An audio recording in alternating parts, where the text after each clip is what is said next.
Well, I always lead with the fact that I'm a survivor of gender-based violence and how that experience of, especially in the context of an intimate partner relationship, how that experience shaped my advocacy and activism work, which led me to actually starting the organization in 2008.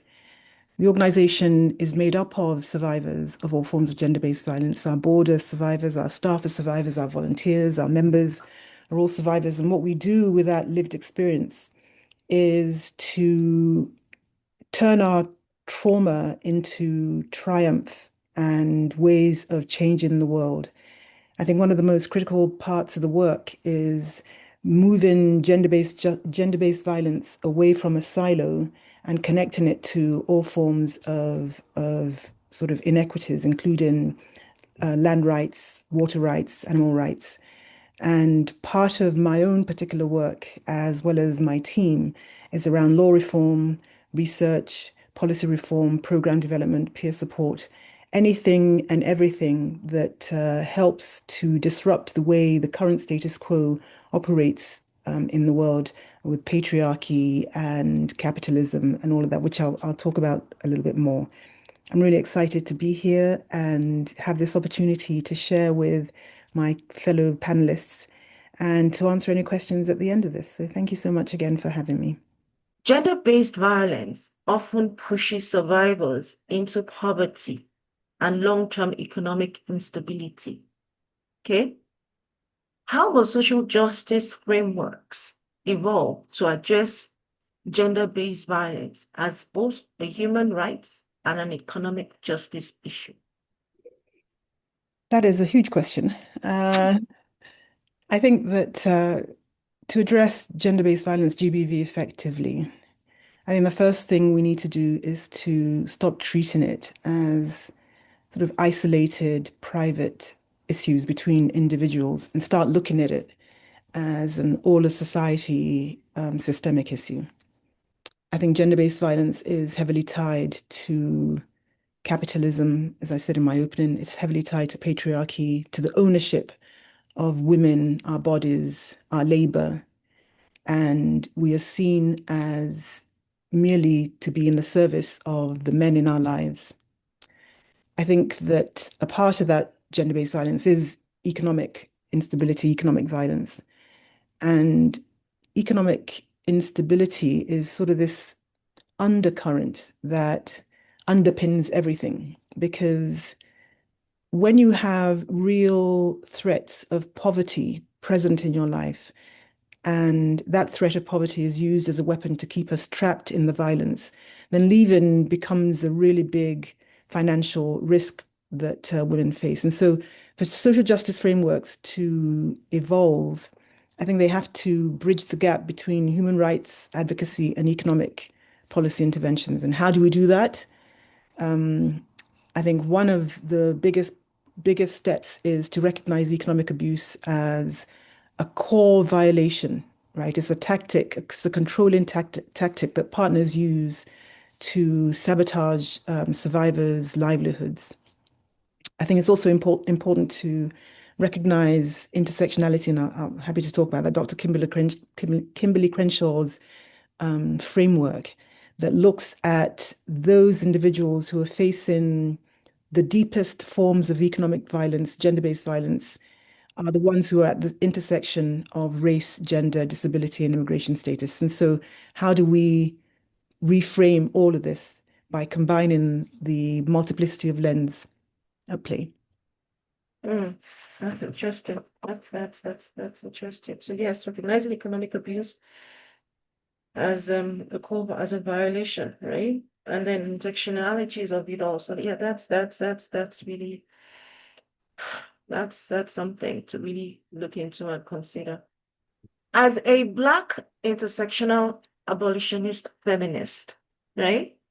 Now, how do you see race, gender, disability, and economic status intersecting to shape who is most vulnerable to violence, poverty, and climate-related harms?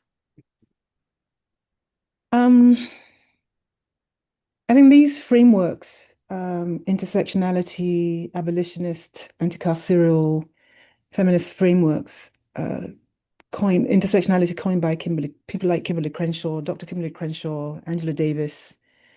Um, these are meant to help society understand precisely who is at the forefront when it comes to who is suffering the most, and how those who have multiple intersecting identities, so for example, when there's race and gender and disability at play, so as a Black, disabled, trans woman, for example, individuals living with these intersecting identities are the most marginalized. And whenever violence occurs and systems fail to respond, they are the ones who are receiving the least supports, whilst they are the ones experiencing the most harm.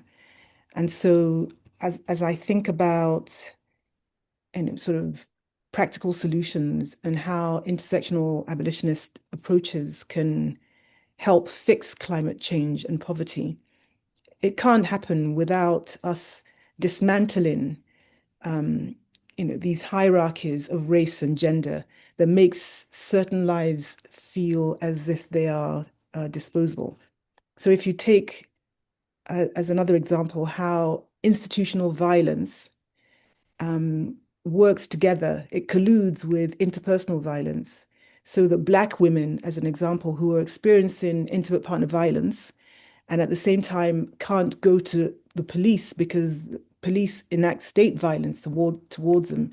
It means that being Black and a woman and say trans or young or old or living with poverty means that our abilities to access safety and support is minimized because we have these multiple intersecting identities. And so I think the best way to look at it is through this abolitionist lens that allows us to move away from policing and move towards this sort of mutual aid, community-led care that I think is really the way that we change the trajectory of the violence and moving towards love. You're a leader in transformative accountability and justice. Okay. What does a justice-centered, survival-led approach look like in practice? Okay.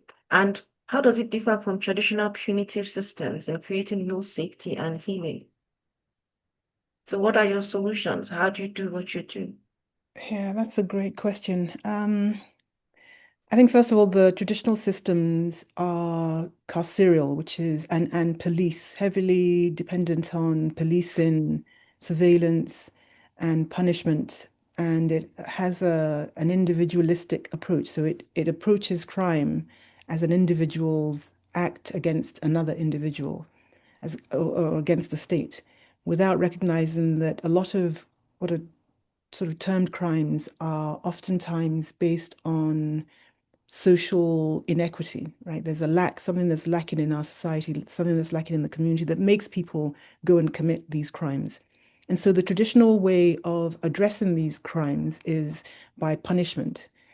Transformative justice and transformative accountability is a framework that was developed by predominantly Black women in the States, who recognize that the police are not safe for Black bodies, and that the only way to hold people who have caused harm accountable for the violence that they commit is by getting the community to step in and not only wrap the person who's been harmed with love and compassion, but also love the person that's caused the harm with kindness and compassion, because we recognize that oftentimes people who've caused harm are also oftentimes victims themselves. And so transformative justice and accountability is moving away from the carceral system and focusing in on ways that these marginalized communities like Black, Indigenous, disabled individuals, people living on low income, and a survivor-centered, survivor-led, justice-centered approach, which is based on love and kindness and compassion and community care.